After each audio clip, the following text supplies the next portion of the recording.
Kumusta mga ka-tips? Welcome sa isa namang video na magbabago sa tingin mo sa pag-handle ng pera ngayong nasa 20 plus ka pa lang. Alam nating lahat na ang adulting ay hindi madali, lalo na sa gitna ng tumataas na bilihin at tukso ng online shopping. Pero alam mo ba na ang mga desisyon mo ngayon ang magdidikta kung magiging chill or stressed ang buhay mo pagtapak mo ng 30? Pag-uusapan natin ang 5 money hacks na simple pero sobrang powerful. Siguraduhin na panoorin mo hanggang dulo dahil sa huling bahagi ay tatalakayin natin ang pinakaimportanteng aral na magsisilbing susi sa iyong financial freedom. Bago natin simulan, paki-like naman ang video nating ito dahil malaking tulong na po yan sa mga content creator na kagaya namin. Maraming salamat po. Aral 1. Ang secret weapon ng pag-ipon na hindi mo namamalayan.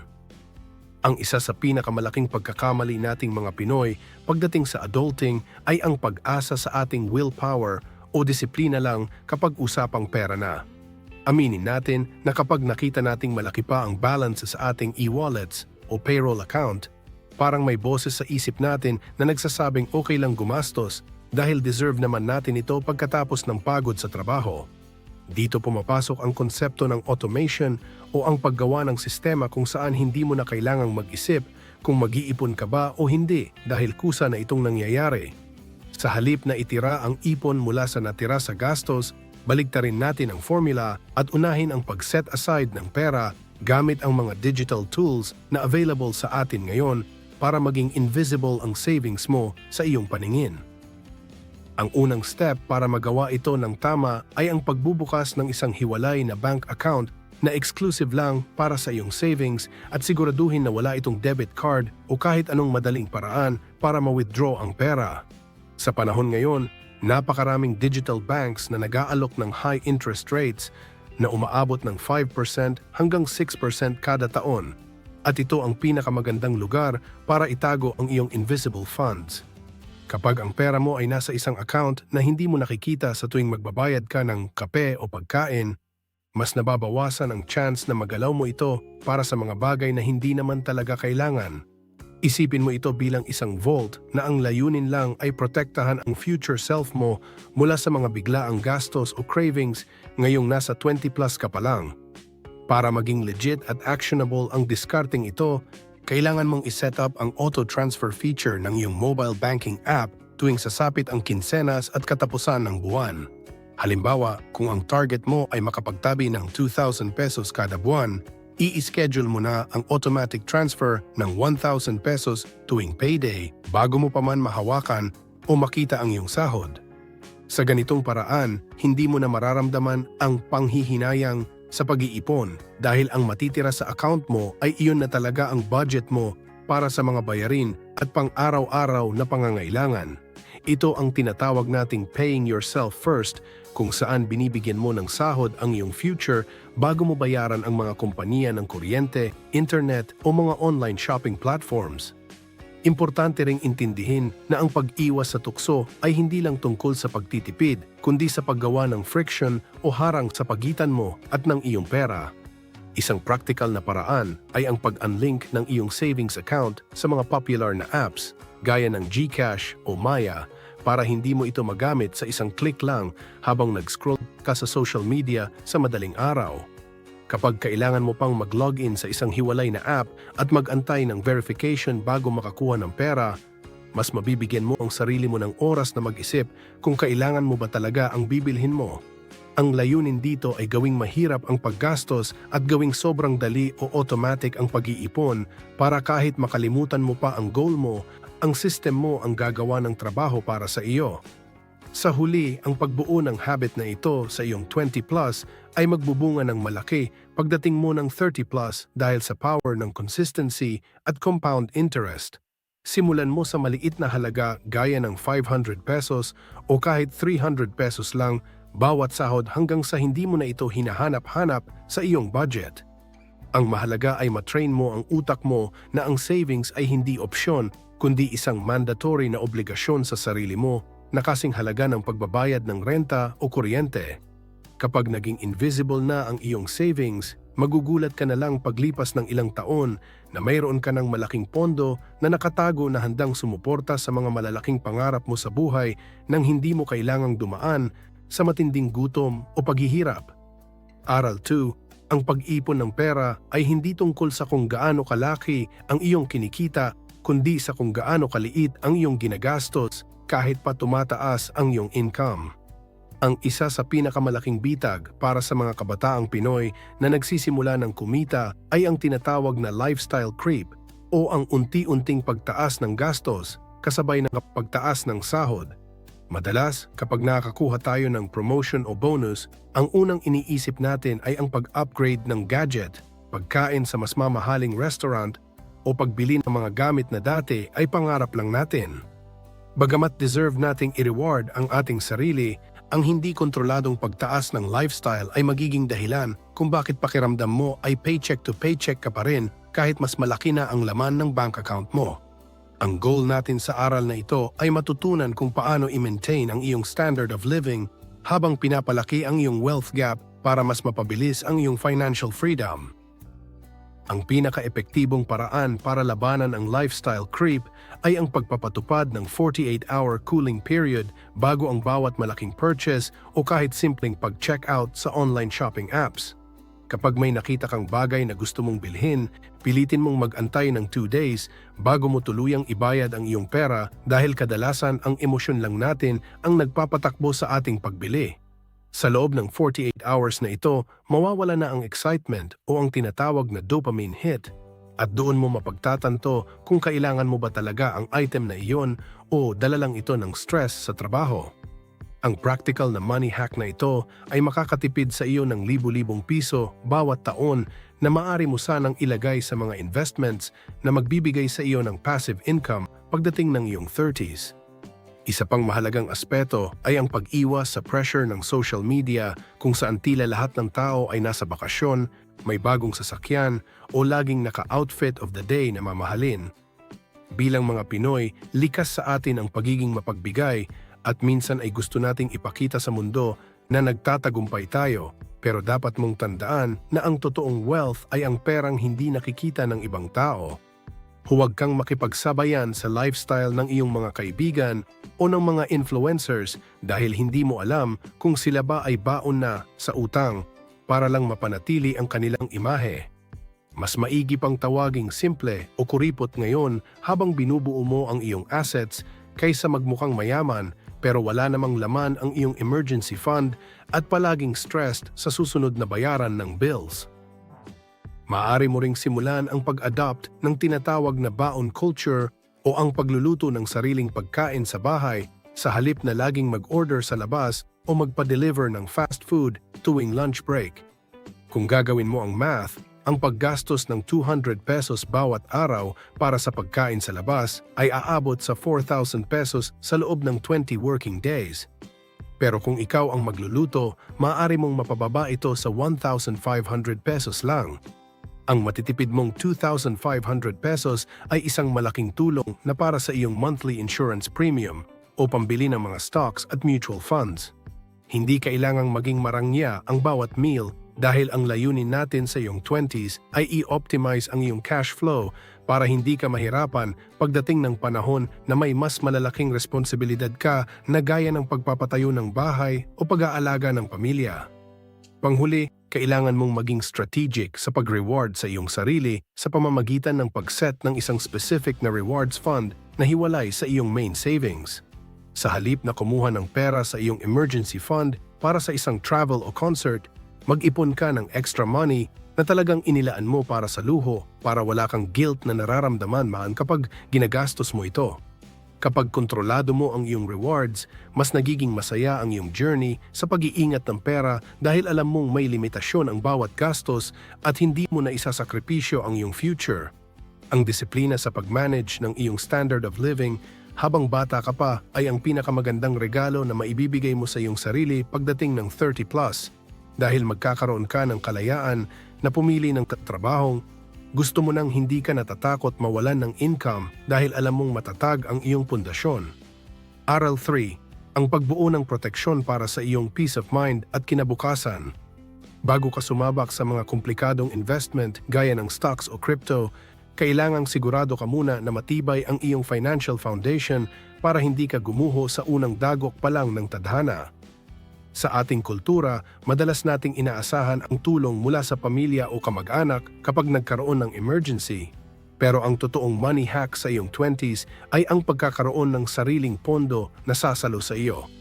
Ang pagkakaroon ng Peace of Mind Fund ay hindi lang tungkol sa pera kundi tungkol sa seguridad na kahit anong mangyari, mawala man ang trabaho o magkaroon ng emergency sa bahay, ay hindi ka kaagad malulubog sa utang.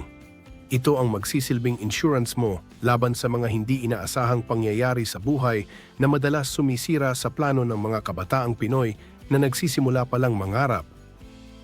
Ang unang actionable step na dapat mong gawin ay ang pagbuo ng isang starter emergency fund na nagkakahalaga ng 20,000 hanggang 50,000 pesos. Huwag kang ma-pressure kung hindi mo ito kayang mabuo sa loob ng isang buwan dahil ang mahalaga ay masimulan mo ang habit ng pagtatabi para sa fund na ito. Ang perang ito ay dapat nakalagay sa isang account na madaling ma-withdraw pero hindi mo ginagamit sa pang-araw-araw na gastos gaya ng mga digital banks na may mataas na interest. Isipin mo ito bilang iyong safety net na kapag biglang nasira ang iyong laptop na ginagamit sa trabaho o kailangang magpa-check up sa doktor, ay mayroon kang mahuhugot na cash nang hindi mo kailangang mangutang sa iba o gumamit ng credit card na may mataas na interest rate. Bukod sa cash na ipon, kailangan mo ring i-optimize ang mga benepisyong ibinibigay ng ating gobyerno gaya ng PhilHealth, Social Security System o SSS at ang Pag-ibig Fund. Marami sa ating mga ka-tips ang nakakalimutan na ang Pag-ibig MP2 program ay isa sa pinakaligtas at pinakamagandang paraan para mag-ipon dahil ito ay tax-free at may mataas na dividend rate kaysa sa mga regular na savings account. Sa halip na itago lang ang lahat ng pera mo sa ilalim ng kama, ilagay ang isang bahagi nito sa MP2 para habang protektado ka ay lumalago rin ang iyong pera sa tulong ng gobyerno. Ang pagiging updated sa iyong mga contributions ay isang matalinong diskarte para pagdating ng panahon na kailangan mo ng medical assistance o housing loan, ay handa ang iyong records at hindi ka mahihirapan sa proseso. Huwag mo ring kakalimutan ang kahalagahan ng pagkakaroon ng insurance habang nasa 20 plus ka pa lang dahil ito ang panahon na pinakamababa ang premium or monthly payment na kakailanganin mong bayaran. Maraming kabataan ang nag-aakala na ang insurance ay para lamang sa matatanda, pero sa katotohanan, ang pagkuha nito ng maaga ay isang malaking discount para sa iyong future self dahil mas bata at mas healthy ka pa.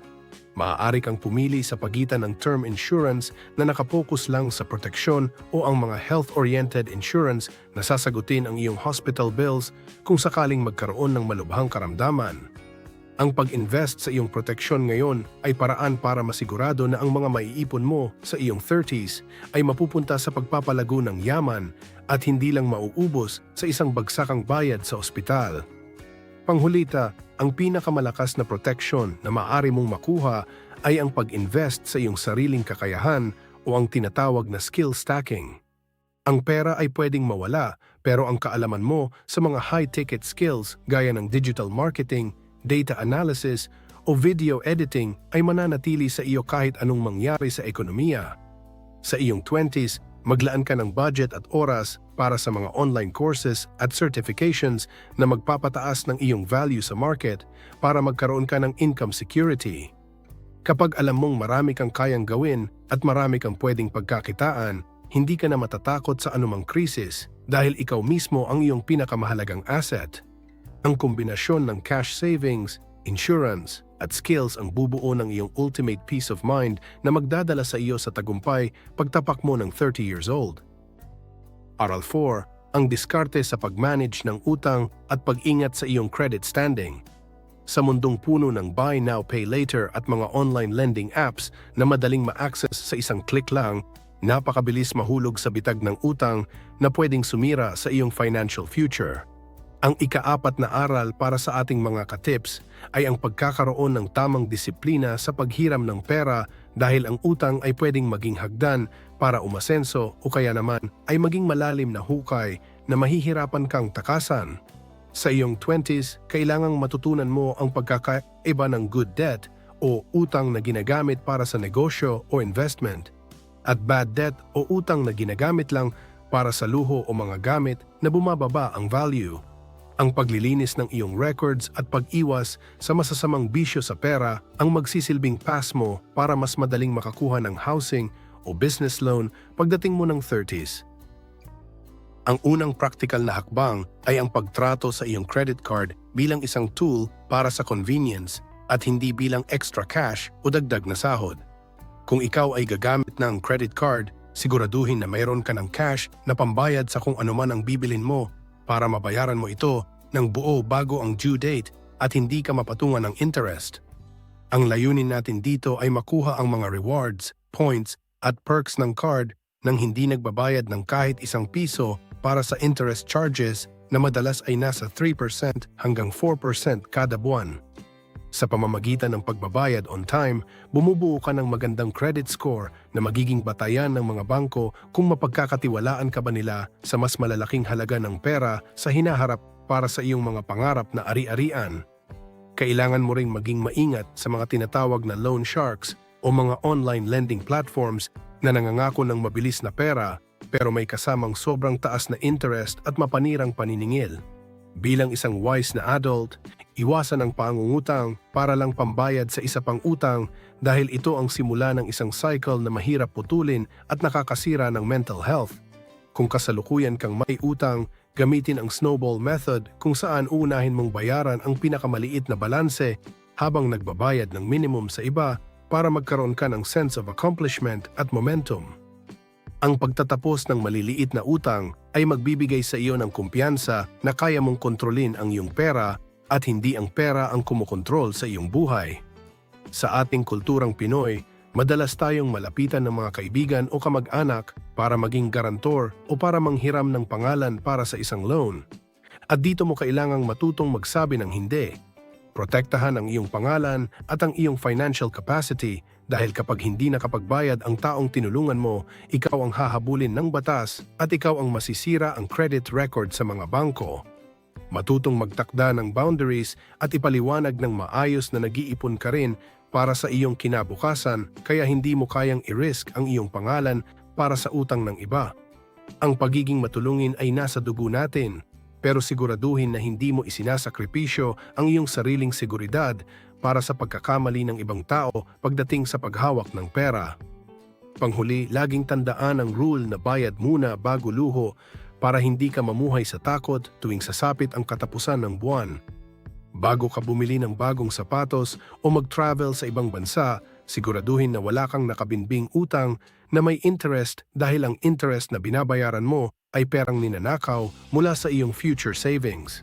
Sa pagpasok mo sa iyong 30s, mas masarap ang pakiramdam na wala kang hinahabol na bayarin at ang bawat pisong kikitain mo ay diretsyo na sa iyong bulsa o sa iyong mga investments. Ang financial hygiene na gagawin mo ngayon sa iyong 20s ay ang magbibigay sa iyo ng tunay na kalayaan para makatulog ng mahimbing gabi-gabi dahil alam mong wala kang kahit anong utang na naghihintay sa iyo sa umaga. Aral 5. Ang pagpapalago ng assets at ang pag-invest para sa long game. Ang huling aral para sa ating mga ka-tips ay ang pag-unawa na ang iyong 20s ang pinakamahalagang panahon para mag-invest dahil sa tinatawag na power of compound interest. Sa yugtong ito ng buhay mo, ang pinakamalaking asset mo ay hindi ang dami ng pera sa bangko kundi ang oras na mayroon ka para palaguin ang bawat pisong itatabi mo.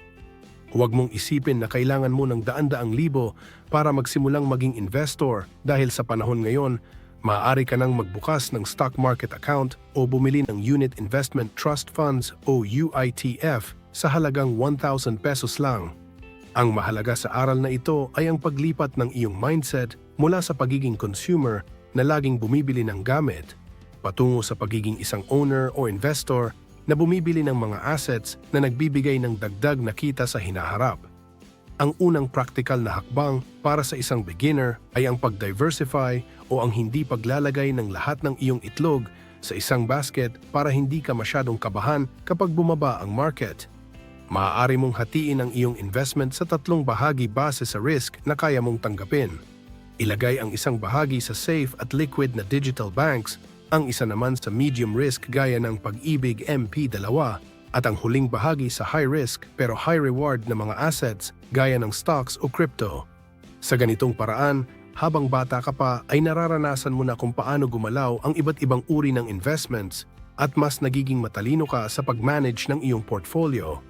Tandaan na ang layunin natin dito ay hindi lang kumita agad, kundi matutunan ang disiplina ng pag-invest ng consistent kahit gaano pa kaliit ang halaga nito bawat buwan.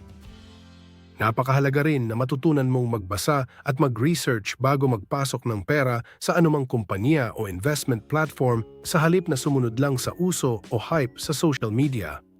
Maraming kabataan ang nadadala sa mga get-rich-quick schemes o mga investment scams dahil sa kagustuhang yumaman agad, pero ang totoong yaman ay nabubuo sa loob ng 5 hanggang 10 years na matiyagang paghihintay.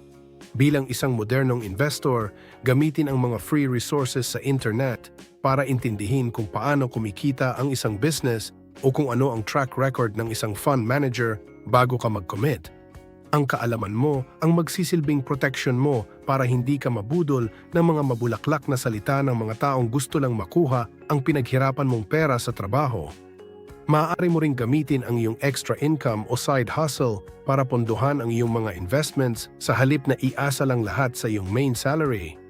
Kung ikaw ay isang virtual assistant o content creator sa gabi, ang kinikita mo rito ay pwedeng diretso na sa iyong asset building fund para mas mapabilis ang pag-abot mo sa iyong financial goals. Isipin mo na ang bawat 500 pesos na kinikita mo sa side job ay katumbas ng ilang shares sa isang malaking kumpanya na magbibigay sa iyo ng dividends pagdating ng panahon. Ang paggawa nito sa iyong 20s ay magbibigay sa iyo ng malaking advantage dahil habang tumataas ang iyong value sa trabaho ay lalong bumibilis ang paglaki ng iyong mga assets na siyang mag-aalaga sa iyo sa hinaharap. Panghuli, laging piliin ang patience over profits dahil ang pag-i-invest ay isang marathon at hindi isang sprint o mabilisang takbuhan. Maraming pagkakataon na makikita mong bumababa ang value ng iyong investments dahil sa takbo ng ekonomiya. Pero huwag kang mag-panic sell dahil ang investment ay para sa iyong future self sa 30s at 40s. Kapag nasanay ka na ang pera mo ay nagtatrabaho para sa iyo habang natutulog ka, magkakaroon ka ng kumpiyansa na hindi mo kailangang magtrabaho habang buhay para lang mabuhay. Ang disiplinang ito na binuo mo mula Aral 1 hanggang Aral 5 ang magsisilbing susi mo para magkaroon ng isang buhay na hindi lang sapat kundi punong-puno ng pagkakataon at kalayaan dahil pinaghandaan mo ito ng tama habang bata ka pa. Bilang pagtatapos, mga katips, laging tandaan na ang pagyaman o ang pagkakaroon ng financial freedom ay hindi isang karera kundi isang mahabang paglalakbay na nangangailangan ng tamang sistema. Mula sa pag-automate ng iyong invisible savings hanggang sa pag-iwas sa lifestyle creep at paglilinis ng iyong mga utang, ang bawat maliit na desisyon mo sa iyong 20s ay may malaking epekto sa kalidad ng buhay mo pagtapak ng 30. Ang tunay na sikreto ay hindi lang sa laki ng kinikita, kundi sa disiplina na iprotekta ang iyong sarili sa pamamagitan ng emergency fund at pagpapatubo ng assets habang bata ka pa. Huwag kang ma-pressure kung sa tingin mo ay huli ka na dahil ang pinakamagandang oras para simulan ang pagbabago ay ngayon. Gamitin ang mga praktikal at legit na tips na tinalakay natin para bumuo ng pundasyong hindi matitibag ng anumang krisis. Manatiling wise, madiskarte at laging gutom sa bagong kaalaman. Maraming salamat sa panonood at kita-kits tayo sa susunod nating gabay dito sa Tips in Life. Paki-like ang videong ito kung nagustuhan ninyo, mag-comment sa baba kung ano ang natutunan nyo dito, at para sa mga iba pang content like this, mag-subscribe kayo sa ating YouTube channel ang Tips in Life. Maraming salamat. Disclaimer: ang lahat ng impormasyon na ibinahagi dito ay para sa edukasyon at inspirasyon lamang. Ito ay hindi financial advice.